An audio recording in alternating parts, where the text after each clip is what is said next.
İnşallah doğma çaydan geldik. Ha, bak buraya artık emirallardı. Bak hemen o dağlarımız hemen dağa taraf çıkıyor. Bak geri düzüp böyle dağa taraf.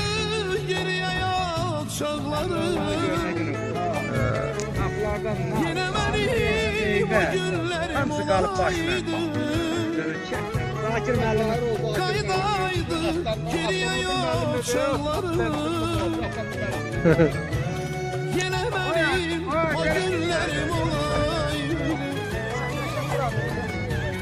Kaydaydı geriye yaşarlarım.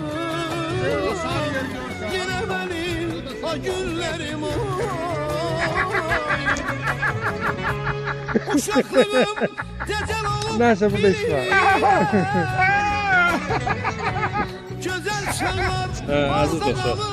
İnşallah videomuzu yine devam edeceğiz. Çekilişimiz. hasretinde Alam oğlu olma. Bunları getirmişler bize memranlara. Qarabağın Allah senin var eylesin kal oğlum. Qarabağın gözünü bırak. Sağ ol. Getirip çıkartmışam Qarabağ'a Sağ ol, bunları. sağ ol. Gelin köfeli. İnşallah. kaydaydı geriye yolcaklarım. Yine benim o günlerim olaydı.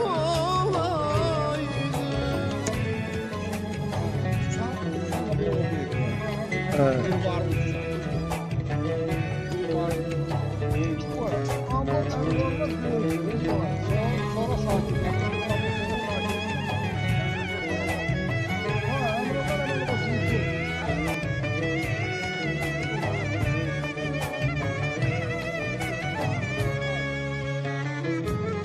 Nece şirin güzel idi o günler.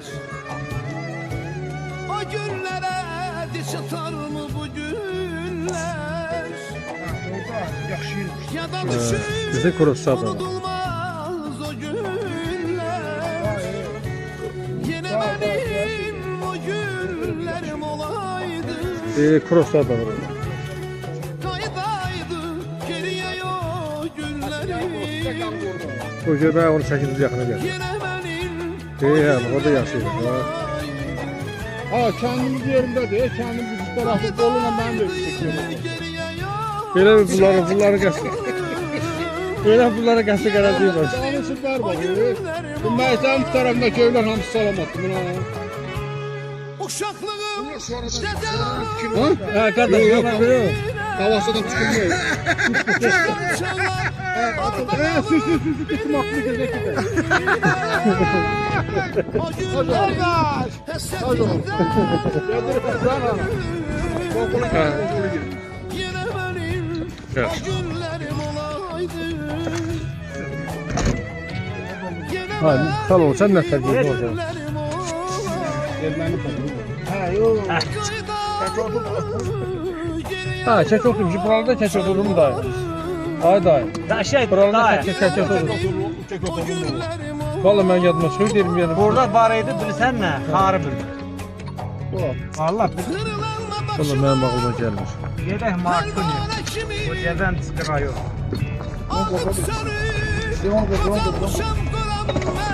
Gəzən çıxırıyor. Artık mezhebi de ziyaret elədik. Buradan düzəldik. Kocavel'de. Kesmiş martını indi Fəcədə. Mən elə bildim ki, Kemer yabot aldı. Sen gören gözüm yoktur çoram. Bura Fəcədə. Bir molla. Yok öyle. verə ha. Şu kadir